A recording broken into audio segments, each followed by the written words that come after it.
படைத்த ரப்புல் ஆலமீன் இறைவனுக்கு மட்டுமே சொந்தமானது. அவன் படைத்தான், நம்மளை எல்லாம் ஆட்டுவிக்கின்றான், நம்மை எல்லாம் செயல்பட வைக்கின்றான். அந்த ஆற்றல் மிகு வல்லோனுக்கு முதல் வணக்கம் பெருமையும் சேர்த்த நிலையில் இங்கு வளைகுடா நாட்டில், அரபு தேச மண்ணில், குவைத் நாட்டில் அன்பை எல்லாம் வாரி கொட்டுகின்ற பேரன்பு மிக்க அமிர்தங்களுக்கு எல்லாம் எனது நெஞ்சார்ந்த மகிழ்ச்சியும் பாராட்டுகளையும் வாழ்த்துக்களையும் முதலில் உரித்தாக்கி மகிழ்கின்றேன். இந்த குவைத் வாழும் மக்கள், அந்த மக்களுக்காக ஒரு மன்றம், குவைத் மக்கள் மன்றத்தின் தொடக்க விழா. கங்கை கோபால் இங்கே அமர்ந்திருக்கின்றார். அவர் மூலமாக வரவழைக்கப்பட்ட வாய்ப்பு கிடைத்தது. அந்த வாய்ப்பிற்கு வித்திட்டவர் எனது அன்பிற்கும் பாசத்திற்கும் மரியாதைக்கும் பெருமைக்கும் என்றென்றும் என் இதயத்தில் வாழ்ந்து கொண்டிருக்கும் அன்பு கெழுதகை விருந்தகை டாக்டர் எஸ் எம் ஹைதர் அலி அவர்கள். மனிதர்கள் எத்துணை ரகம், எத்துணை விதம், எத்துணை இனம், அப்பாப்பா எண்ணி பார்க்கின்றேன், வியந்து போகின்றேன். இப்படியும் கூட சில மனிதர்கள் அடையாளப்படுத்திக் கொண்டு வாழ்ந்து கொண்டிருக்கின்றார்களே என்பதற்காக அவரை பேட்டி கண்டு கிட்டத்தட்ட ஓராண்டுக்கு மேல் அவருடன் இருந்து எத்துணை இரவுகள் அவருடனே இருந்து உறக்கத்தை தொலைத்து வாழ்வில் உறங்கிக் கொண்டிருப்பவர்கள் எல்லாம் விழித்தெழச் செய்ய வேண்டும் என்ற உணர்வுக்கு சொந்தக்காரர். அவருக்கும் நான் எனது நன்றியை இந்த இடத்தில் உரித்தாக்கி மகிழ்கின்றேன். நல்லாவே தட்டிக்கலாம், அதை மெதுவா தட்டிங்க. உண்மை இருந்தால் உங்கள் கரவழியை வாழ்த்துக்களாக தெரிவிப்பதில் பெரும் மகிழ்ச்சி அடைகின்றேன். இந்த இடத்தில் சுட்டிக்காட்ட விரும்புவது, எத்தனை நேரம் பேச வேண்டும் என்று எனக்கு ஏதேனும் வரையறை இருந்தால் சொல்லிவிடுங்கள் பெருந்தகைகளே. ஆனாலும் உங்கள் முகத்தில், உங்கள் கண்களில் தெரியும் ஒளியினை காண்பேன். அந்த ஒளியின் சிறிது சோர்வு ஏற்பட்டாலும் என் உரையை அப்போதே நிறுத்தி விடுவேன். வாய்ப்பு கிடைத்ததால், இந்த அன்புள்ளங்களை எல்லாம் சந்திக்கும் ஒரு சந்தர்ப்பம் கிடைத்ததால், இந்த நிகழ்வின் தலைமை நிகழ்ச்சியை தான் ஏற்று நடத்தி கொண்டிருக்கும் எனது இன்று சந்தித்தேன். ஆனால் ஏற்கனவே அவர் 7 ஆண்டுகளுக்கு முன்பு குவைத் தமிழ் மக்கள் மன்றத்திலே சந்தித்திருக்கின்றேன். குரலோசை தமிழ் மக்கள் மன்றத்தில் என்று நினைக்கின்றேன். குவைத் தமிழோசை மன்றத்தில் சந்தித்தேன். இப்போது இங்கு என் குரலோசை ஒலித்துக் கொண்டிருக்கிறது. அவர் கூறினார், இன்று நான் சமய விழாவில் கலந்து கொண்டிருக்க வேண்டியவன். இந்த சமயத்தில் சமய விழாவை தியாகம் செய்துவிட்டு தியாக திருநாளை கொண்டாடி கொண்டிருக்கும் இந்த வாரத்தில் எங்களோடு பங்கு பெற்ற அன்பிற்கும் பாசத்திற்கும் உரிய வாசு ராமநாதன் ஐயா அவர்களுக்கும் வெளிநாட்டு வாழ் தமிழர்களின் சார்பாக இதயம் நிறைந்த வாழ்த்துக்களை உரித்தாக்கி மகிழ்கின்றோம். ஊடகம் என்பது ஒரு மிகப்பெரிய ஆயுதம், ஒரு வலிமை மிக்க ஆயுதம், உள்ளங்களை புரட்டி போடும் ஆயுதம், மக்களை நேரடியாக செல்லக்கூடிய ஒரு வலிமை மிக்க ஆயுதம். அந்த ஆயுதத்தை தாங்கிக் கொண்டு என்னோடு பயணித்த அன்பு இளவல் பெருந்தகை இயக்குனர் திலகமாக இன்று நவீன திரைச்சிப்பு என்ற விருதினை பெற்ற அனீஸ் அவர்களுக்கும் எங்களின் வாழ்த்தினை உரித்தாக்கி மகிழ்வதை நான் பெருமிதம் கொள்கின்றேன். இங்கு பேச்சு என்று சொன்னாலே ஒரு சின்ன சம்பவத்தை உங்களோட கலந்துரையாடல் தான். ஒரு நிகழ்ச்சிக்கு ஒருவர் ஏற்பாடு செய்திருந்தார். இந்த அமைப்பை சார்ந்த செயல் மறவர்களுக்கு முதல்ல பாராட்டு தெரிவிக்கணும். அந்த கடைசியில சொன்னாலும் சரி, இடையில் சொன்னாலும் சரி, முதலில் சொன்னாலும் சரி, முதல் இடை கடை என் நிலையில் பார்த்தாலும் ஆற்றல் மிக்க செயல் மறவர்கள். இங்கு பார்த்தேன், நூர் முகமது உள்ளிட்ட, நௌஷாத் உள்ளிட்ட, சலீம் உங்க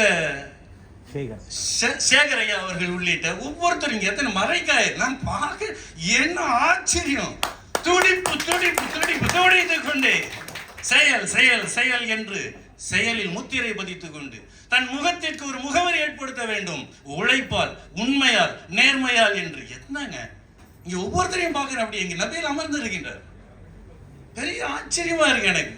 இதெல்லாம் நம்ம பார்க்கும்போது இவர்கள் எத்தனை விழாக்கள், எத்தனை நிகழ்ச்சி, எத்தனை மாநாடுகள் இந்த இடத்தில் இந்த மண்ணில் நடக்கின்றது. தகுதி படைத்தவர்கள் தான். கடல் கடந்து வரவழைக்கப்படுபவர்கள் ஏனோ தானோ என்று உளறிவிட்டு போவதற்கு உங்களை கூப்பிட்டோம்.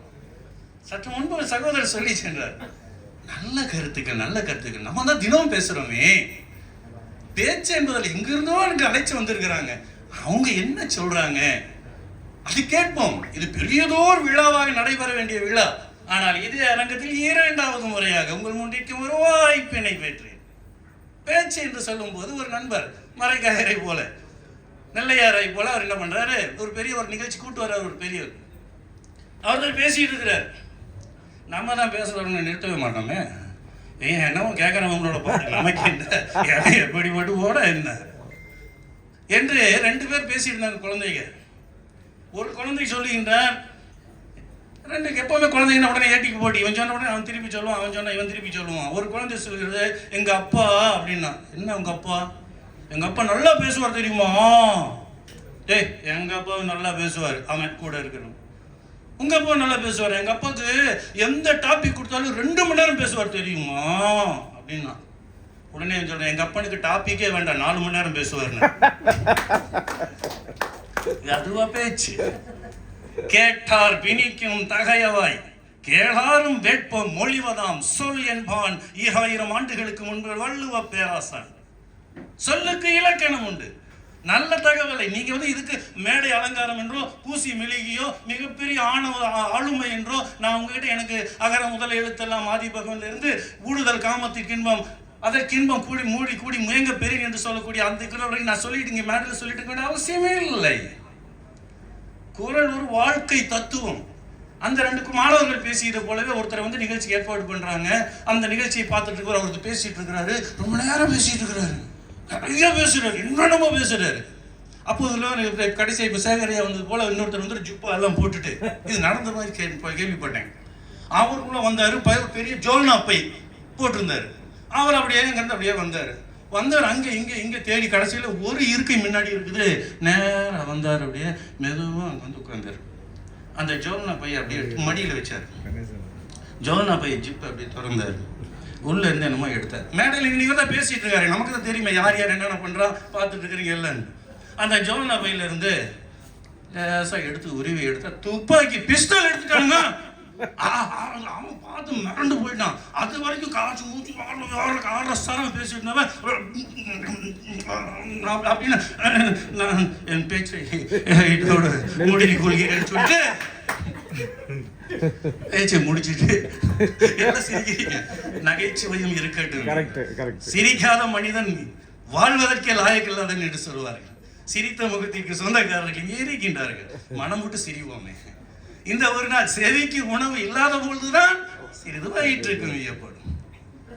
அவன் பேசி முடிச்சுட்டு அது வரைக்கும் என்ன தெரியல, கொஞ்சம் அப்படியே உடம்பெல்லாம் வெடவெடுத்து போச்சு. மேடையில் உட்கார முடியல. அவன் கீழே இறங்கி பக்கத்தில் பார்த்தா அந்த பிஸ்டல் எடுத்தானே துப்பாக்கி, அவனுக்கு பக்கத்தில் ஒரு சீட் இருந்துச்சு. மெதுவாக அவன் பக்கத்தில் போய் உட்காந்துட்டார். ஏசி சும்மா விறுவிறுத்து போகுது. கையில் அந்த டிஷ்யூ பேப்பரில் இல்லை கர்ச்சீப் எடுத்தான், அப்படி இப்படி எல்லாம் தொடச்சு அவன்கிட்ட மெதுவா, ஏங்க ஏப்பா என்னப்பா துப்பாக்கியோட உட்காந்துருக்க அப்படின்னாரு. நான் பார்த்தா, இல்லை என்ன தேடிட்டு இருக்கிறீங்க? இல்லை, நான் உங்களை சொல்றது துப்பாக்கி எடுக்கலைங்க, உங்களை பேச கூட்டம் பார்த்தீங்களா அவனை சொல்லுங்க அப்படின்னா. அல்லாஹ் அக்பர். நிச்சயமா அந்த மாதிரி இருக்காது. நெல்லை மறைக்காயரோ நெல்லை மறைக்க மாமாவுக்கு நன்றி தான் சொல்லணும்.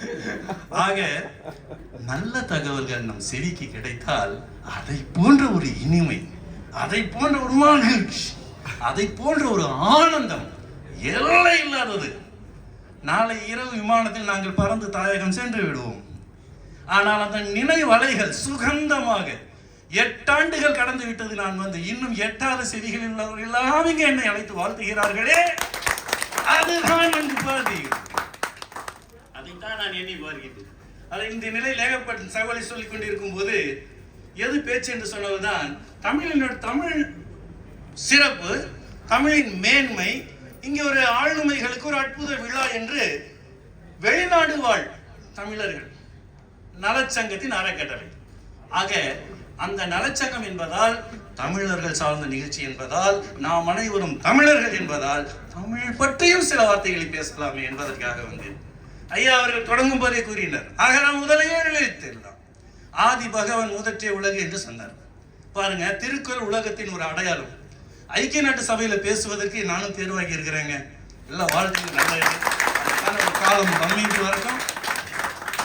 உலக தமிழர்களின் அடையாளம் என்பது மட்டுமல்ல, உலக திருக்குறள் ஒரு பொது நூல் என்பதற்கான தலைப்பு பேசுங்க. அதற்கு அன்வர் பாட்சியாவை தேர்வு செஞ்சிருக்கிறாங்க. அதான் ஆச்சரியம்.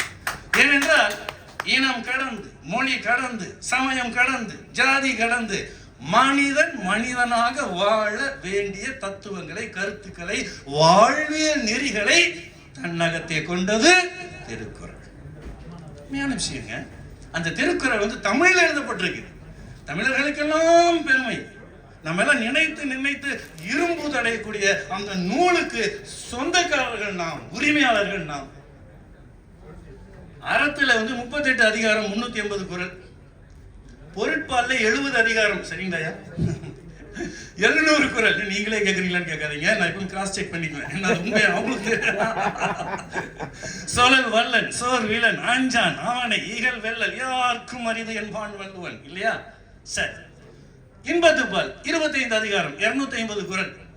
பெரியதோர் நிகழ்ச்சி எல்லாம் குவிஸ் கொண்டு அதாவது வினாடி வரா போட்டியெல்லாம் வச்சு நீங்களும் ஆகலாம் லட்சாதிபதி என்று சொல்லக்கூடிய மிக பிரம்மாண்ட ஒரு நிகழ்ச்சிக்காக நம்ம வந்ததுங்க. சரி, வரும். அதுக்கும் ஒரு காலம் கனியும் இறைவன் நாடினார். இன்ஷா அல்லாஹ் வரலாம். ஆனால் வந்த அன்றுதான் இந்த மாதிரி ஒரு சோகமான சமயம் இருக்கும். ஏற்றுக்கொள்ளதான் வேண்டும். நன்மை தீமை, இன்பம் துன்பம், மேடு பள்ளம், இரவு பகல் இரண்டும் கலந்ததுதான் வாழ்க்கை. மகிழ்ச்சி மட்டுமே வாழ்க்கை அல்ல, அதையும் ஏற்றுக்கொள்ள வேண்டும். அல்ஹம்துலில்லாஹ், ஏற்றுக்கிட்டோம், அவ்வளவுதான், போயிட்டு இருக்கின்றது. ஆக அந்த தமிழை பத்தி சொல்லும்போது 1330 குறள்ல முதல் குறள் அகர முதல் எழுத்தெல்லாம் ஆதிபகவன் முதற்றே எழுது. நான் வரிசையா சொல்லுவேன். 2வது குறள், 3வது குறள். 38வது அதிகாரம் அறத்துப்பால் முடியுது.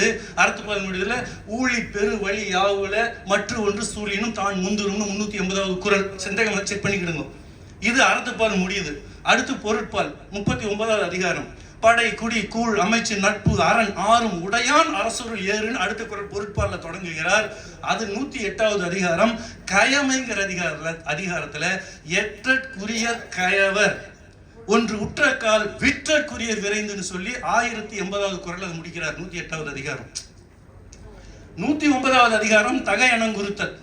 அணங்குகள் ஆய் மயில்களோ காணங்குலை மாதர்கள் மாளும் என் நெஞ்சு என்று அந்த 1081வது குறள் இன்பத்துப்பால்ல தொடங்குறார். இன்பத்துப்பாலில் காமத்துப்பாலில் கூட இருக்கிற குழந்தைய உட்கார வச்சு சொல்லி தரலாங்க. இன்பம் இல்லாம காமம் இல்லாம 800 கோடி இன்னைக்கு பெருகி வந்திருக்குமா? அந்த அன்பு இளையோடணும். 1330வது குறள் 133வது அதிகாரம் தான் கூடுதல் காமத்திற்கு இன்பம், அதற்கு இன்பம் கூடி முயங்க பெரிய அதை அனுபவிச்சு பார்த்து கொடுங்கன்னு சொல்றாரு. சரி, போகட்டும். இப்போ இந்த 1330 குறள் 133 அதிகாரம் தமிழ்ல இருக்கா? தமிழ் நூல் தானே, எதன் சந்தேகம் இல்லை. ஆனால் திருக்குறளில் 1330 குறள்களையும் ஒரு இடத்துல கூட தமிழ்ங்கிற வார்த்தை இல்லைங்க. தமிழ் என்ற வார்த்தை இல்ல. ஆச்சரியமா இருக்கு. என்ன அது? தமிழே இல்லாத சொல் இல்லாம தமிழ்ல எப்படி ஒரு நூல் எழுத முடியும்? அதுதான் தமிழ். சரி, அந்த தமிழை அதுக்குள்ள இருக்குதுங்கிறத அதை சுட்டி காட்டுறாரு. சும்மா ஏதோ சொல்வது பேச்சு பேசல, அது செயல்ல இருக்குதா? அதுதான் முக்கியம். எப்படி கொண்டு வர்றாரு பாருங்க. அகர முதல எழுத்தெல்லாம் ஐயா தொடங்கலா? தமிழ் எழுத்துக்கள் தமிழ்ல என்ன? அகர முதலாய் நகர இருவாய் சொல்றோமா? ஆள தொடங்கி உயிர் எழுத்து 12, மெய் எழுத்து 18, 30 எழுத்து. அகரம் தொடங்கி நகரம். தொல்காப்பியர் தான் சொல்றாரு. முதல் எனப்படுவோம் 30 என்பன்னு சொல்றாரு. சரி, இப்ப அந்த இலக்கிய அந்த ஸ்டெப்களை போல அதுக்குள்ள வாய்ப்பு நிறைய பேசணும். இதாக இருக்கும். நான் தொட்டு செல்வதற்கு இது என்ன தெரியல, பார்த்துக்கிடுங்க. அப்போ இந்த தமிழ்ங்கிற வார்த்தை இல்லை. ஆனா தமிழ்ல சொல்லப்பட்டது உயிர் எழுத்து 12, மெய் எழுத்து 18. அகர முதலாய் நகர இருவாய் இன்னல முடியுது. அகர முதல் எழுத்தெல்லாம் தொடங்குற குறள் ஆள தொடங்குறாரு. ஊடுதல் காமத்திற்கு இன்பம் அதற்கு இன்னும் கூடி முயங்க பெரின் இன் சொல்லிட்டு நகரத்துல முடிக்கிறாரு. அடையாளத்தை காட்டுறாரா? சரி, பாத்துங்க. தமிழ் எழுத்துக்களை சொல்லும் போது வல்லினம் மெல்லினம் இடையினம் சொல்றோம். வல்லின எழுத்துக்கள் 6, மெல்லின எழுத்துக்கள் 6, இடையின எழுத்துக்கள் 6. வல்லினம் மெல்லினம் 2வது குறள் பாருங்க. கற்றதனால் ஆய பயன் என்கொள் ஓலரில் கற்றதனால் காலை தொடங்குறார், வல்லினம் கொண்டு வந்துட்டார். அடுத்த குரல் பாருங்க எப்படி சொல்றாருன்னு சொல்லிட்டு, மலர் மிசை எகினான் மானடி சேர்ந்தார் நிலமிசை நேடுவார். மலர்ல தொடங்குறாரு, இடையினத்தை கொண்டு வர்றாரு, மெல்லினத்தை கொண்டு வர்றாரு. அடுத்தது பாருங்க, வேண்டுதல் வேண்டாமை இளானடி சேர்ந்தாருக்கு யாண்டும் இடுமையில்னு சொல்லிட்டு இடையினத்தை கொண்டு வர்றாரு. என்னங்க என்ன ஒரு அடையாளம்! இப்படி ஆய்வுகள் நிறைய போகும்போது உணர்வு பூர்வமாக எடுத்து இயங்கப்பட்டது இந்த நூல்கள் தான். இதெல்லாம் பார்க்கும்போது தான் இந்த பெரிய ஒரு வாய்ப்பு கிடைச்சி இந்த நூலை பெருமையை சொல்லும்போது மிகச் சிறப்பான ஒரு தகவல் பதிவு அதுல நமக்கு கிடைக்குது. சரி, இப்படி சொன்னவங்க தான் என்னென்ப ஏனை எழுத்தென்ப இவ்விரண்டும் கண்ணென்ப வாழும் உயிருக்கு, என்னும் எழுத்தும் கண்ணெனத்தகும். இதுதான் தகவல். அப்போ வாழ்க்கையில நமக்கு வந்துட்டு லிட்டரரி எடுத்துக்கிட்டோம், எழுத்தும் வேணும், இன்ஜினியரிங்கும் வேணும். இல்லாம ஒரு மனிதன் வாழ முடியுமா? எந்த நாட்டில் இருந்தா என்ன?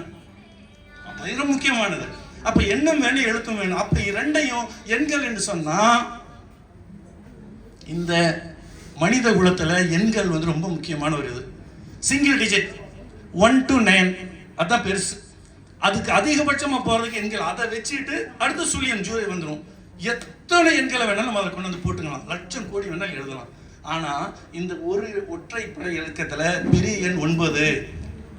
இந்த 9ஐ தமிழன் எப்படி பார்க்கிறான்? நவ கிரகங்களாக, நவ தானியங்களாக, நவ மணிகளாக காட்டியவன் தமிழன். பதிவு எவனும் யாரும் சொல்லல, தமிழரின் வரலாற்று பதிவு. அடுத்த டிஜிட் கீழே வாங்க, எங்க எலக்ட்ரானிக்ல எடுத்தாக்கா டக்கு டக்கு டக்கு டக்கு டக்குன்னு குறையும். அடுத்தது 8 திசையும் சென்றிடுவீர் 8 திஸ்கும், கலை செல்வங்கள் யாவும் கொணர்ந்து இங்கு சேர்த்திடுவீர் 8 சொன்னான்.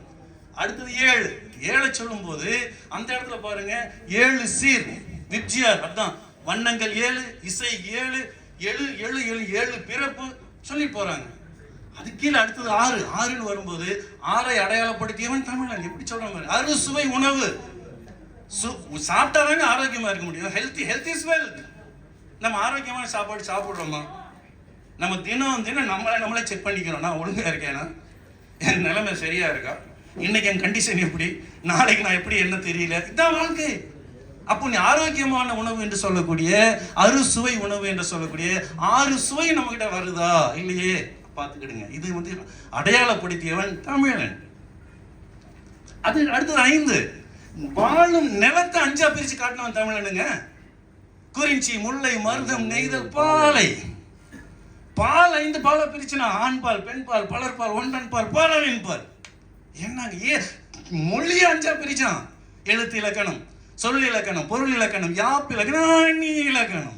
என்ன அப்பப்பா தமிழன் என்று சொல்லடா, தலை நிமிர்ந்து நில்லடா, சும்மா வச்சோம்னா. சரி, அடுத்து கீழே இறங்கல 4. ஏங்க என்ன குளிர் அடிக்கிற மாதிரி இருக்குல்ல, சில்லுன்னு இருக்குல்ல, ஏசியா இருக்குதுல்ல, இதெல்லாம் பேசுறோம் சொல்றோம். கீழே இறங்கி நடக்கும்போது அடிக்குதுப்பா, முடியலப்பா சொல்றோம்ல. சில காத்துறாங்க, சூப்பரா இருக்குல்ல சொல்றோம், பேசுறோம். நம்ம எல்லாம் உணர்ந்ததுதான். உணர்வது உடையார் முன் சொல்லல் வளர்வதன் பாத்தியுள் நீர் சொரிந்தற்று. தாத்தன் சொல்றான் வள்ளுவன். இங்க எல்லாம் உணர்வாளர்கள், உணர்ந்து கொள்ளும் அறிவுக்கு சொந்தக்காரர்கள் என்பதால் இந்த கருத்தை நான் பதிவு பண்றேன். வடக்கிலிருந்து வீசினா வாடை காற்று, கிழக்கிலிருந்து வீசினா கொண்டல், மேற்கிலிருந்து வீசினா கோடை காற்றுங்கிறான், தெற்கிலிருந்து வீசினா தென்றல் காற்றுங்கிறான். மவனே, தமிழன் காத்துக்கு கூட பேர் வச்சவன்டா, காற்றுக்கு கூட பேர் வச்சவன் தமிழன். சும்மா வச்சா பெருமையான விஷயம். 3 தமிழை 3ஆ பிரிச்சாயா. உயர்தமிழ், இசைத்தமிழ், நாடகத்தமிழ். இங்க நாடகத்தமிழ் இருக்கின்றார், இயற்தமிழ் இருக்கின்றோம், இங்க இசைத்தமிழ் இருக்கிறாங்கல்ல. சொன்ன ஆச்சரியம். மொழியை 3ஆக பார்த்தவன்.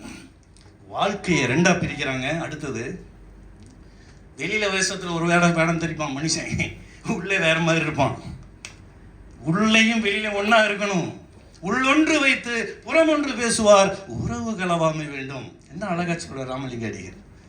வாழ்க்கையை 2ஆக பிரித்து தொல்காப்பியர் அப்போ சொல்லிட்டாரு. தமிழன் தான் சொன்னான், முதல்ல சொன்னான் அக வாழ்க்கை, புற வாழ்க்கை.